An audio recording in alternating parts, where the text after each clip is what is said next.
Il existe une terre que l'on a dite sacrée. Au temps des premiers empires, elle était nichée entre l'Égypte des pharaons et les royaumes de Babylonie et de Mésopotamie.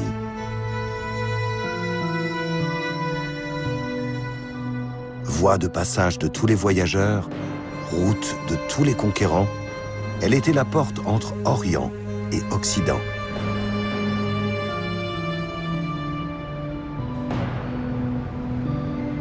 C'est sur cette terre des débuts du monde qu'est née la mythique Jérusalem.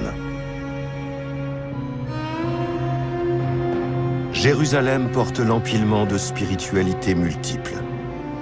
Carrefour des mondes et des peuples, elle est devenue le lieu de naissance du monothéisme. Son peuple, hébreu, éparpillé par les turpitudes de l'histoire, a longtemps voyagé à travers le monde, s'abreuvant de la culture de 1000 autres peuples.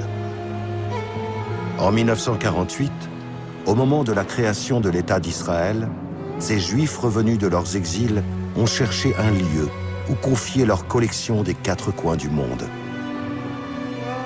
Alors ils ont créé un musée, le Musée d'Israël à Jérusalem.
Le musée d'Israël raconte l'histoire du peuple juif, mais aussi les histoires des 1001 peuples qu'il a rencontrés au fil de ses errances.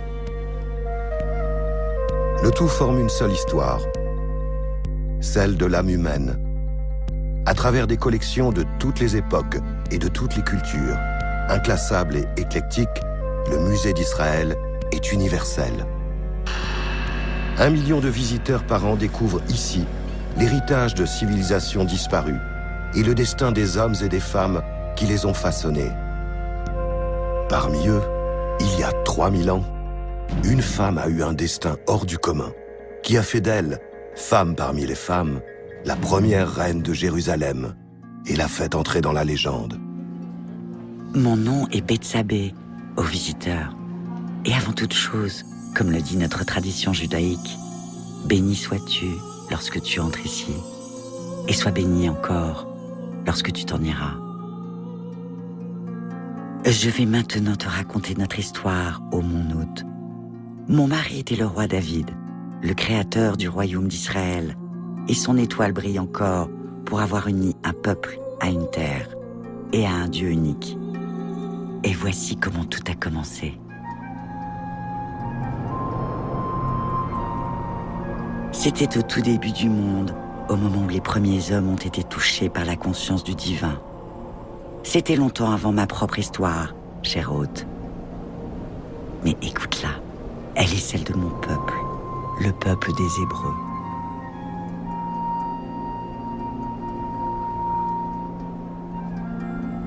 Au temps préhistorique, les habitants de cette terre étaient parmi les premiers hommes à savoir maîtriser le feu. C'est ici que les archéologues ont découvert le plus ancien foyer jamais mis au jour. Ces fragments d'une pierre montrent qu'il y a 780 000 ans, elle a éclaté à force de subir de fréquentes surchauffes.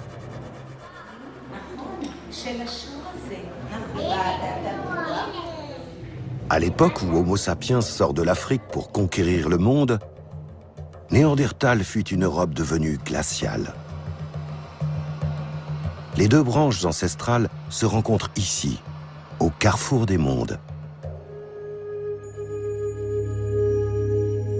Et le musée d'Israël détient la preuve, avec deux sépultures distinctes, l'une Néandertal et l'autre Homo sapiens, que les deux lignées ont bien vécu ensemble, ici et en même temps.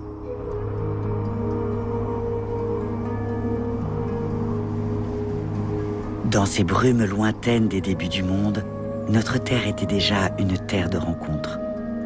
Nos ancêtres y ont découvert le confort de la communauté et le sens de l'humanité. Alors, ô mon hôte, sont nées la spiritualité, les sentiments et l'éclosion de l'art.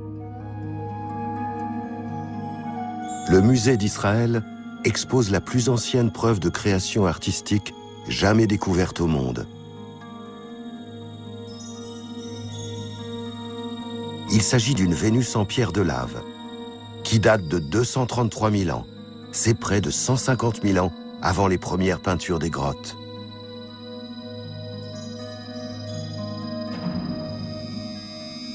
Nos ancêtres inscrivent la vie et les phénomènes mystérieux qui les entourent sur des pierres qu'ils peuvent emporter avec eux et se passer de main en main, comme on se passe un livre. L'art devient une pratique quotidienne. Ici, une représentation de l'immatériel, d'un phénomène cosmique, un arc-en-ciel, sans doute signal de changement de saison ou de climat. La tradition associe l'arc-en-ciel à un message du divin. On se raconte des légendes. Il aurait plu sur la terre pendant des temps immémoriaux. Alors le patriarche Noé a sauvé les animaux et sa famille a repeuplé le monde. Dès lors, l'humanité était une. Et en remerciement, Dieu a offert à Noé un signe de réconciliation, une promesse lumineuse dans le ciel, que plus jamais il n'y aurait de déluge. Nos ancêtres étaient des bergers, partis souvent pendant plusieurs lunes faire paître chèvres et moutons au loin. Ils emmenaient avec eux leurs figurines porte-bonheur, espérant voir prospérer leurs troupeaux. Pendant leurs absences, les femmes qui voulaient enfanter plaçaient des déesses de fécondité dans les plis de leurs vêtements. Et quand partaient les chasseurs, ils garnissaient leurs poches de divinités animales qu'ils avaient l'espoir de capturer au cours de leur chasse. Curieux d'inexplicable, nos ancêtres sont peu à peu devenus sensibles à la nature, aux animaux et à l'amour. Cette sépulture est celle d'une femme. Elle s'est faite inhumer avec un chien, son animal domestique, qu'elle continue à caresser dans son voyage vers l'au-delà. Elle et son chien sont figés, là, depuis 16 000 ans. Cette sépulture est la preuve que domestication animale et sédentarisation ont commencé depuis longtemps dans la région.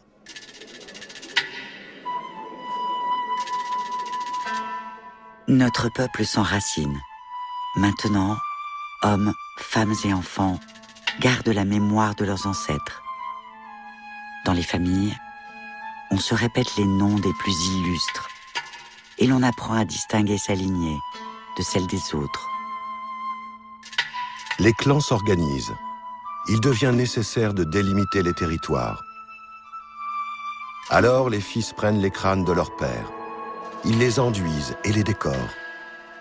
Ils les piquent ensuite aux quatre coins de leur terre, afin de prévenir les intrus et les étrangers de ne pas y pénétrer. Ce sont les premiers masques de l'humanité.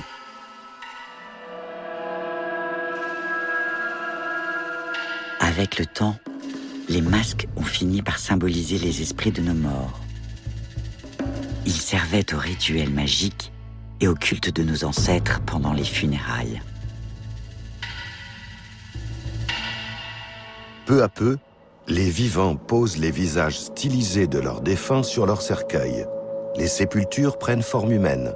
et l'on façonne des sarcophages dans lesquels, auprès du défunt, l'on place les objets qui l'accompagnent dans l'au-delà. Issus des mêmes ancêtres, enracinés sur les mêmes rivages, adossés au même désert, nos peuples ont longtemps été semblables. Mais au fil du temps et de l'éloignement des territoires, nos visions des mystères de l'au-delà ont pris des formes propres à chaque peuple.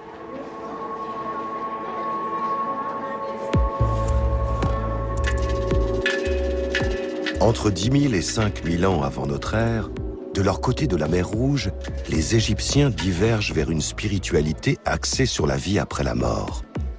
Les Hébreux, pour leur part, préfèrent une spiritualité fondée sur la vie de tous les jours.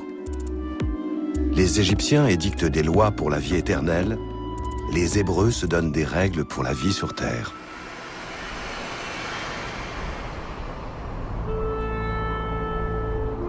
Se dirigeant la nuit aux étoiles et le jour à l'astre solaire, nos bergers n'aimaient pas suivre une multitude confuse de divinités. Alors ils ont ressenti le besoin d'un guide unique. L'existence de ce peuple de pasteurs était simple et frugale. Ils se sont naturellement sentis portés vers un Dieu à l'image de leur existence, un Dieu à l'image des hommes. Ils conçoivent alors le monothéisme.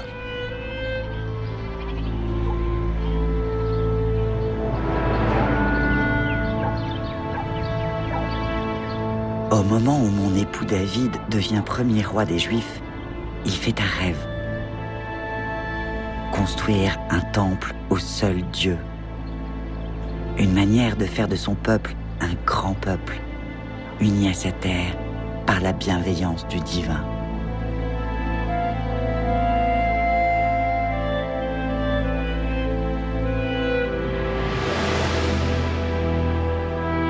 L'histoire raconte que le roi David est mort avant de réaliser son rêve de construire un temple.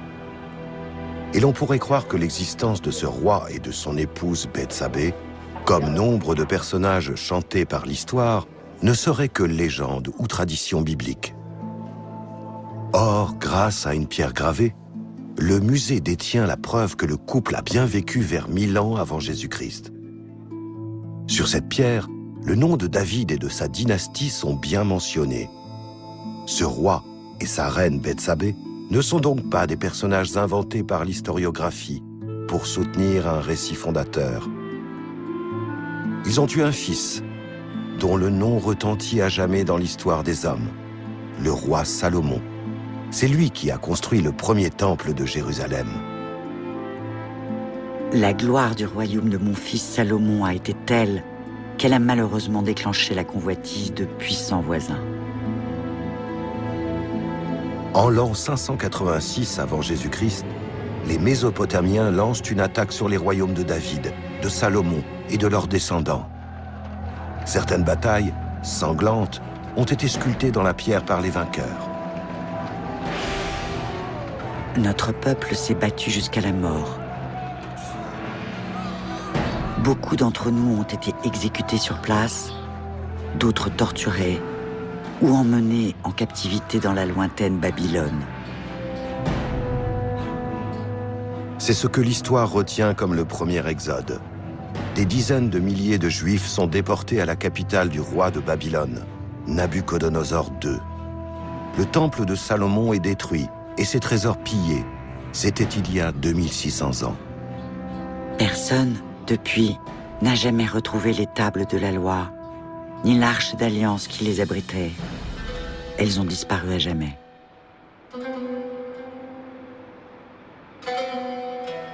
Une seule certitude subsiste de ces sombres jours. Le temple de Salomon était à l'emplacement exact du mur, où se lamentent aujourd'hui les descendants des Juifs de l'Antiquité. Et si les plus religieux d'entre eux portent des vêtements noirs, c'est en signe de deuil de la perte du temple. Orphelin de sa terre, emmené en captivité, son temple détruit, notre peuple a eu besoin d'un symbole pour revivifier son âme. Alors il s'est souvenu des paroles de Dieu dites à Moïse. Et pour être certain de ne jamais les égarer, il a décidé de les écrire. C'est à l'époque de l'Exode que les élites intellectuelles et les rabbins, retenus dans la lointaine Babylone, décident de coucher par écrit leur tradition jusque-là purement orale. S'ils avaient été tués, s'ils disparaissaient, que deviendrait la parole de Dieu donnée à Moïse? Ce travail de scribe a donné l'un des plus beaux textes fondateurs du judaïsme, la Torah. Pour nous, peuple hébreu, la Torah est vivante. Une synagogue est bénie dès lors que l'on y place ce texte sacré.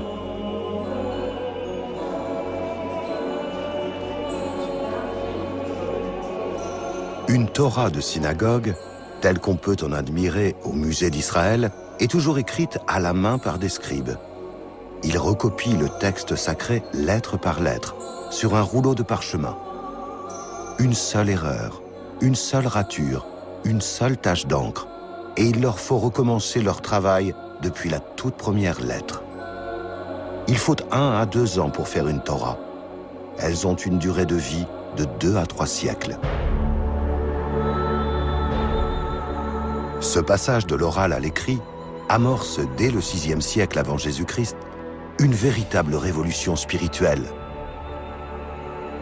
Elle marque l'histoire de l'humanité tout entière en déclenchant la transcription des anciennes traditions orales en écriture sainte.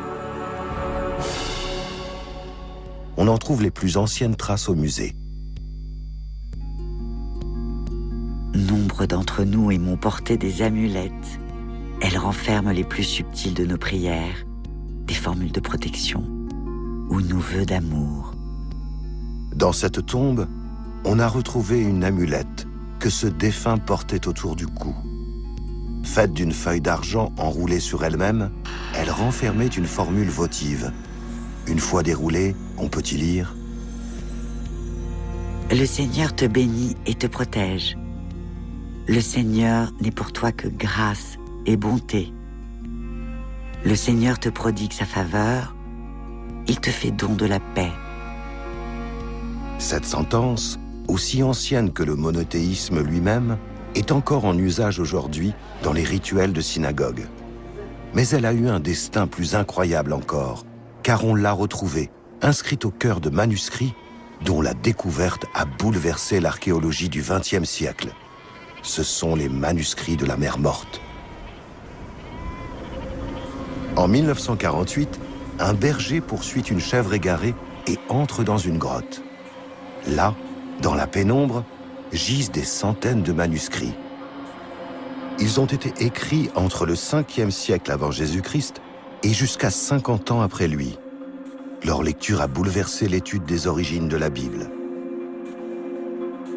Parmi ces textes, la sentence de l'amulette rappelle encore que Dieu est bon et miséricordieux. Le musée d'Israël consacre aux manuscrits de la Mer Morte un bâtiment entier, le sanctuaire du livre, dont l'architecture symbolise la sacralité de ces textes. C'est le conservateur Adolfo Reutemann qui veille sur cet inestimable trésor. See the contrast between colors, the contrast between geometric shapes. The whole idea was to tell the story about the cosmic war between light and darkness, purity and impurity, good and evil. And this story is the secret of this marvelous shrine of the book. En guise d'entrée au sanctuaire, les muséographes ont aussi symbolisé les profondeurs minérales qui ont préservé les manuscrits des tumultes du monde pendant 2500 ans. In the history of human mankind, caves play a key role as a kind of sacred space, a place of spiritual transformation. So the architects, they wanted us to feel that we get transformed before we reach the final hall where the Dead Sea Scrolls are on display. Après 70 ans d'analyse, les chercheurs estiment que les manuscrits de la Mer Morte sont au fondement de la Bible hébraïque chrétienne et même du Coran. C'est en vertu de cette contribution à l'humanité que le peuple juif a été surnommé le peuple du livre. Qui a rédigé ces textes? Un certain mystère entoure encore l'identité des scribes qui ont composé les rouleaux de la mer Morte. Ils vivaient ici, en ermite, entre mer et montagne, dans ce lieu appelé Qumran, à 50 km de Jérusalem. On ne peut que deviner leur existence, d'après ces vestiges, et à partir d'un rouleau qu'ils ont laissé à la postérité, où ils ont consigné leurs règles de vie.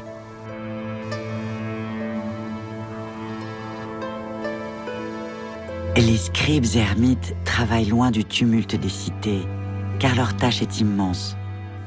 Ils ont obligation d'être conscients de chaque lettre tracée, et ils en tracent des milliers.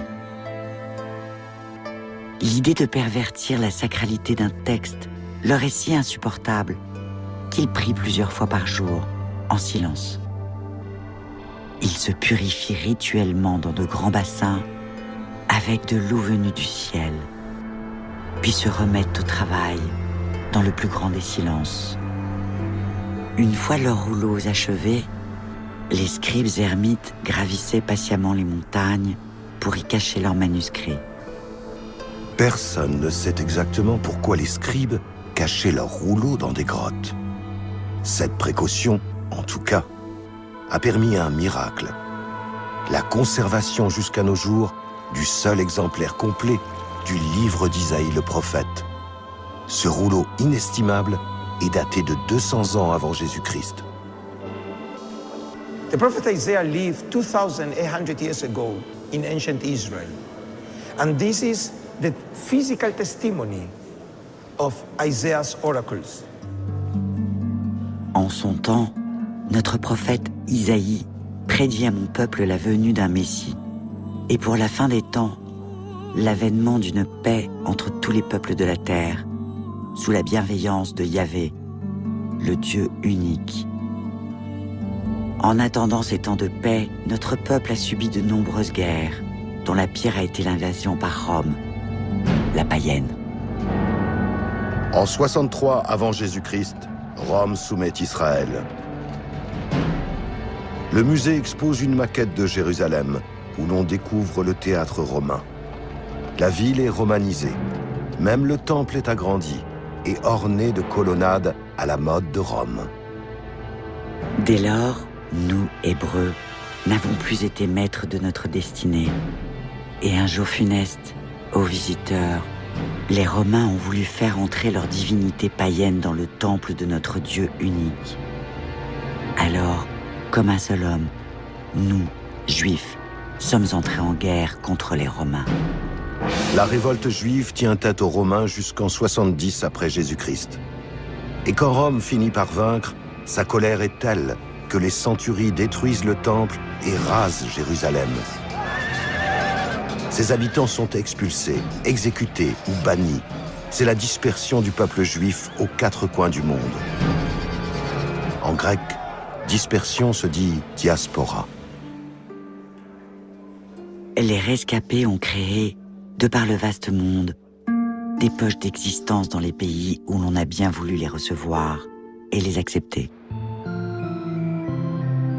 À la création de l'État d'Israël en 1948, 2000 ans d'exil prennent fin pour des milliers de Juifs. Ils convergent alors vers Jérusalem et s'y installent avec dans leur bagage leur collection de souvenirs de tous les continents et de toutes les cultures rencontrées. L'art du monde afflue au musée d'Israël. De nombreuses familles font don de leur collection. Des plus illustres aux plus anonymes. Elles viennent grossir une vision du monde et des civilisations dont les destinées ont traversé des époques de troubles, d'apogée, de destruction et de renaissance. Leur point commun, avoir résisté au tumulte de l'histoire. Art de tous les pays, vestiges de tous les continents, de tous les peuples et de toutes les époques. Notre musée d'Israël à Jérusalem n'est-il pas celui de l'humanité tout entière? Celui qui contient toute son histoire, depuis les débuts du monde jusqu'à ces jours. Des jours sans fin où le seul rêve qui ne soit encore atteint, ô mon hôte, est le rêve de voir la paix s'établir enfin entre les peuples, comme l'avait prédit le prophète Isaïe.